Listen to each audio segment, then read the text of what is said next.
మహిళకు రాజ్యాంగం కల్పించిన హక్కులు అవకాశాలతో ప్రతి మహిళ ఒక శక్తిగా ఎదిగేందుకు దోహదపడుతుందని అన్నారు మహావిశాఖ నగర మేయర్ గోలగాని హరివెంకట కుమారి.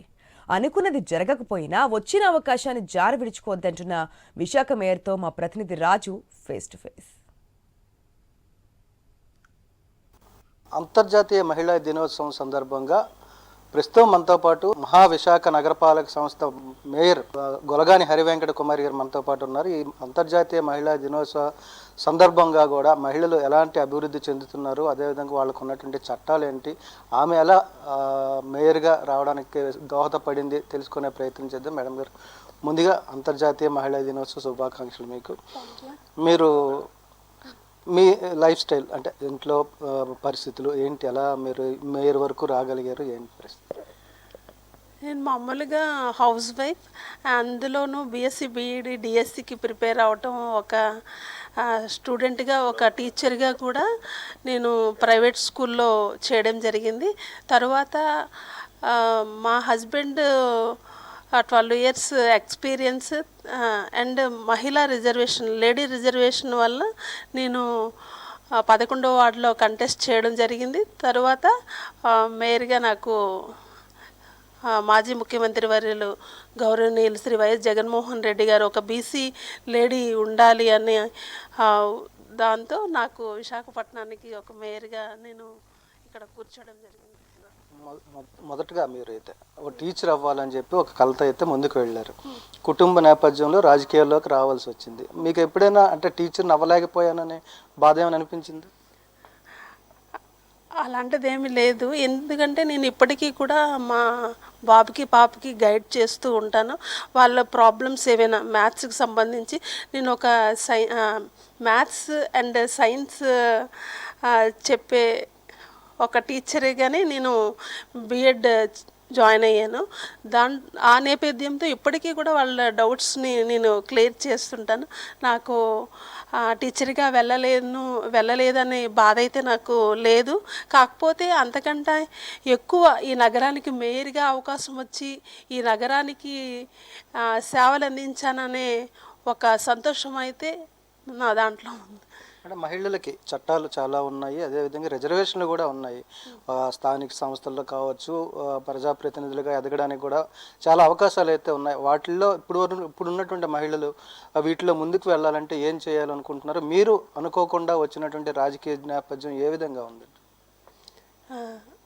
తప్పకుండా మహిళలకు ఈ రిజర్వేషన్లో రాష్ట్రాలు కానీ అలాగే దేశాల్లో ఒక అది ఆల్రెడీ మనకి పార్లమెంట్ సెక్షన్స్లో 33% మహిళలకి రిజర్వేషన్ కల్పించారు. అలాంటి రిజర్వేషన్స్ ఉండడం వలన ఏంటంటే ఒక మహిళని ఏదైనా ఒక లీడర్షిప్ క్వాలిటీస్లో ఉన్న మహిళని మనము నగరానికి కానీ రాష్ట్రాలకు కానీ పెట్టినట్లయితే ఇంకా రాష్ట్రం కానీ దేశం కానీ ఇంకా ఎక్కువ అభివృద్ధి చెందుతుంది. వాళ్ళకి ఉన్న ఆలోచనలు కానీ వినూత్నమైన ఆలోచనలు, అంటే పురుషులతో పోటీ పడే విధంగా ఇంకా అంతకంటే ఎక్కువగా వాళ్ళకంటూ ఒక స్థానాన్ని కల్పించుకోవాలన్న దాంట్లో వాళ్ళు వినూత్నమైన ఆలోచనలతో పరిపాలిస్తారు. కనుక మహిళలకు ఎక్కువ శాతం రిజర్వేషన్ ఇవ్వగలిగినట్లయితేనే మనము రాష్ట్ర అభివృద్ధిలో, దేశ అభివృద్ధిలో వాళ్ళ యొక్క పాత్ర కీలకంగా ఉంటుంది. అంటే ఇప్పటికీ చాలామంది మహిళలు ఉన్నత స్థాయిలకు చేరుకున్నారు, ఉన్నత పదవులు నిర్వహించారు. వాళ్ళకి పురుష ప్రభావం ఎక్కువగా ఉంటుంది. పదవులు మహిళలు అయినప్పటికీ కూడా మగవాళ్ళు పాలన చేస్తున్న సందర్భాలు కొన్ని ఉన్నాయని చెప్పారు. దీని మీద మీరేమంటారు? లేదండి, స్టార్టింగ్ మనము ఈ దేశానికి ఫస్ట్ ప్రధానమంత్రి ఇందిరాగాంధీ, ఆవిడ ఒక లేడీ అయ్యి ఒక ఉక్కు లేడీలాగా మొత్తం దేశాన్ని చాలా బాగా పరిపాలించారు. అప్పటి నుంచి ఇప్పటి వరకు చూసుకుంటే అన్ని రంగాల్లో కూడా మహిళలకంటూ ఒక ప్రాధాన్యత, అన్ని రంగాల్లో మహిళలు ముందుంటున్నారు.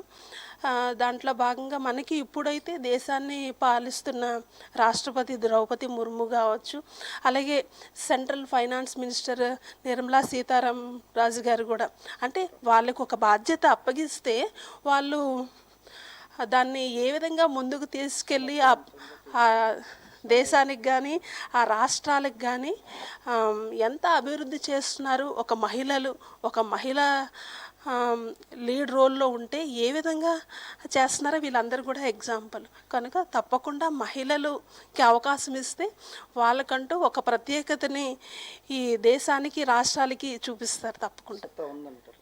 తప్పకుండా. అయితే ఇప్పుడు ఇటీవల కాలంలో మహిళల మీద దాడులు జరుగుతున్నాయి, చట్టాలు ఉన్నాయి, అయినప్పటికీ కూడా అది ఎందుకు అలా జరుగుతుంది? సొసైటీకి మీరు ఇచ్చే సందేశం ఏంటి? తప్పకుండా ఇప్పుడు రాష్ట్ర ప్రభుత్వంలో కానివ్వండి, దేశంలో కానివ్వండి, మహిళలకు పరమైన చట్టాలు మరింత ఎక్కువ చేయాలి. మహిళలు ఉంటేనే ఈ దేశం కానీ ప్రపంచం కానీ ముందుకెళ్ళాలన్నా వాళ్ళు లేనిదే ఏది అన్నీ కూడా సంక్షోభంలో ఆగిపోతాయి. అలాంటిది మహిళలకి ఈ అరాచకాలు అవన్నీ జరగకుండా మనం ఎక్కువ చట్టాలు మహిళల మీద వాటి దాడులను అరికట్టడానికి ఎక్కువ చట్టాలని తీసుకురావాలి. తీసుకొచ్చినట్లయితేనే ఈ సొసైటీలో మహిళకు ఒక గుర్తింపు ఉంటుంది.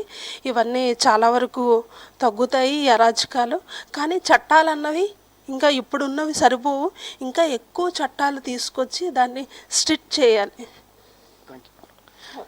మొత్తంగా ఏదైతే ఉపాధ్యాయురాలుగా చూడాల్సినటువంటి హరివెంకట కుమారి గారిని ఈరోజు మనం మేయర్గా చూస్తున్నాం, విశాఖ నగర ప్రథమ పౌరురాలుగా చూస్తున్నాం. దీనికి చట్టంలో కల్పించినటువంటి రిజర్వేషన్లు కావచ్చు, రాజకీయంగా ఉన్నటువంటి అవకాశాలు కావచ్చు, ఏదైనప్పటికీ కూడా ఆమె ఒక విజయవంతమైనటువంటి మేయర్గా ఈరోజు నగరపాలక సంస్థలో ఉన్నారు.